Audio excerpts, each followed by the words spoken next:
तो अब हम पढ़ेंगे Newton second law of motion के बारे में।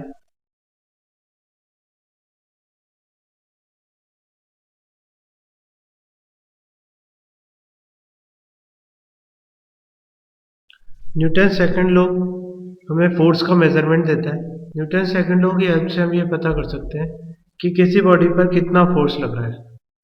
फॉर एग्जांपल, अगर सपोज कोई बॉडी है जिसका मास है स्मॉल एम और ये ए एक्सेलरेशन से इस साइड पे जा रही है, तो हम कह सकते हैं कि F equal to M A. इससे हम फोर्स का वैल्यू कैलकुलेट कर सकते हैं। एक्चुअली न्यूटन सेकंड लॉ कहता है कि force is directly proportional to rate of change in momentum, that is F proportional to dp by dt। अगर मैं इसकी वैल्यू कैलकुलेट करूं तो f is proportional to d मतलब स्मॉल चेंज इन मोमेंटम, तो हम इसे delta p upon delta t लिख सकते हैं। Delta p is change in momentum, that is अगर मैं फाइनल वेलोसिटी v और इनिशियल वेलोसिटी u लूं तो ये होगा mv फाइनल मोमेंटम हो जाएगा minus mu initial momentum upon delta t is time taken. इसमें से अगर मैं m को कॉमन ले लूं तो ये होगा mv minus u upon delta t, और ये क्वांटिटी एक्सेलरेशन होती है, ये हम पढ़ चुके हैं। इसका मतलब f is proportional to M A. यहाँ प्रोपोर्शनलिटी साइन हटता है तो एक कांस्टेंट आता है f इक्वल टू के एम ए, बट k की जो यूनिट है वो हम इस तरह से चूज करते हैं कि हर यूनिट सिस्टम में k की वैल्यू बन रहे, तो f की वैल्यू हो जाएगी f इक्वल टू एम ए।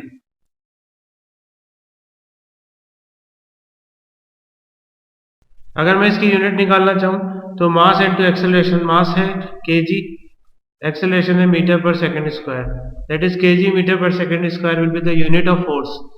इसको हम न्यूटन भी बोलते हैं, इसलिए ऐसा ही यूनिट F की लेते हैं न्यूटन, और सीजीएस सिस्टम में इसकी यूनिट लेते हैं डाइन। ऑब्वियसली ये दोनों अगर एक ही फिजिकल क्वांटिटी की यूनिट है तो इनके बीच में रिलेशन होना चाहिए, 1 newton equal to 10 to the power 5 dine.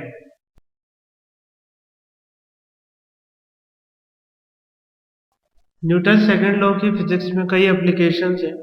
हम इसका ज़्यादातर न्यूमेरिकल्स में फोर्स से रिलेटेड जो भी न्यूमेरिकल होते हैं उनमें न्यूटन सेकंड लॉ का यूज़ करते हैं। फॉर एग्जांपल, एक सिंपल एग्जांपल लेते हैं।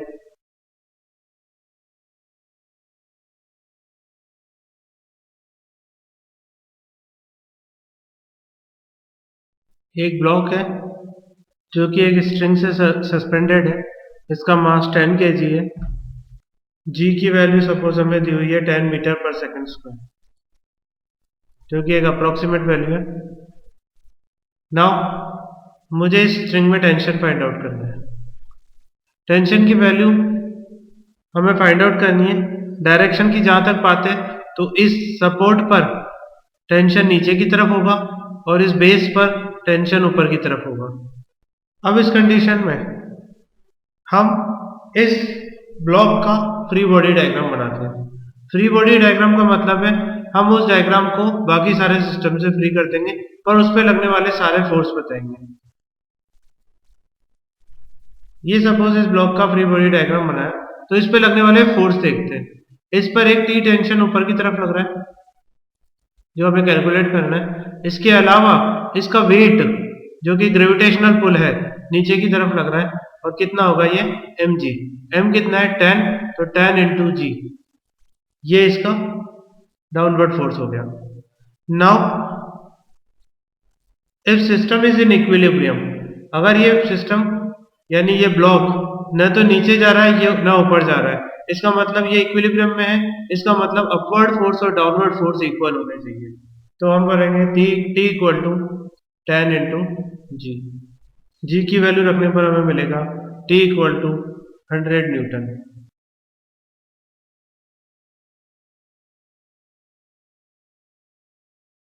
नाउ सपोज अब हम एक्सेलरेटिंग ऑब्जेक्ट की बात करते हैं, तो एक्सेलरेटिंग ऑब्जेक्ट में भी हम सेम स्टेप्स फॉलो करेंगे। पहले फ्री बॉडी डायग्राम बनाएंगे और फिर न्यूटन्स लॉ लगाएंगे। चलो इसे एक क्वेश्चन के थ्रू समझते हैं।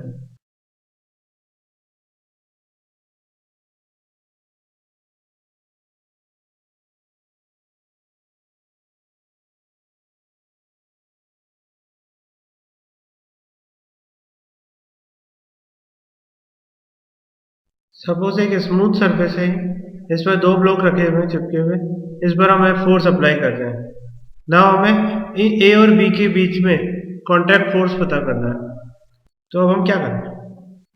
सबसे पहले तो हम इस पूरे ए और बी को एक सिस्टम बना लेते हैं, क्योंकि ये फोर्स एक्सटर्नल फोर्स इस पूरे सिस्टम पे लग रहा है।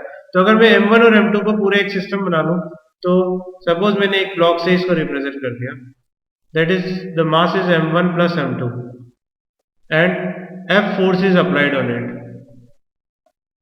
Now I can calculate its acceleration. तो इसका एक्सेलरेशन हो जाएगा, सपोज ए मैं इसका एक्सेलरेशन मान लूं, तो उस केस में ए इक्वल टू होगा force upon mass from Newton second law, F equal to M है, a equal to F upon M, force F upon mass is M1 plus M2। इससे मुझे इस पूरे सिस्टम का एक्सेलरेशन निकल गया। अब मैं अलग अलग बॉडीज का फ्री बॉडी डायग्राम बनाता हूं, ताकि मुझे इन दोनों के बीच का कॉन्ट्रैक्ट फोर्स मिल जाए। चाहे तो मैं ए से स्टार्ट कर सकता हूं, चाहे तो मैं बी से स्टार्ट कर सकता हूं। Now it is simple to start with B. क्यों? क्योंकि इस पर केवल एक ही फोर्स लग रहा है, दैट इज नॉर्मल डायरेक्शन, जो हमें पता करना है। तो मैं M2 का फ्री बॉडी डायग्राम बनाता हूं।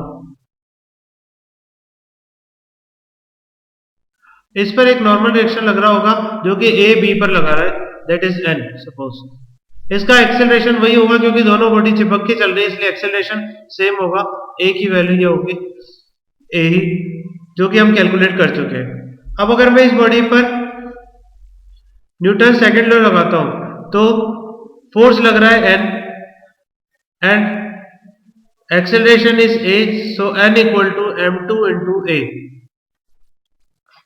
वैल्यू पुट कर देते हैं, तो n की वैल्यू हो जाएगी m2 इंटू a की वैल्यू पुट कर देंगे तो f upon m1 plus m2।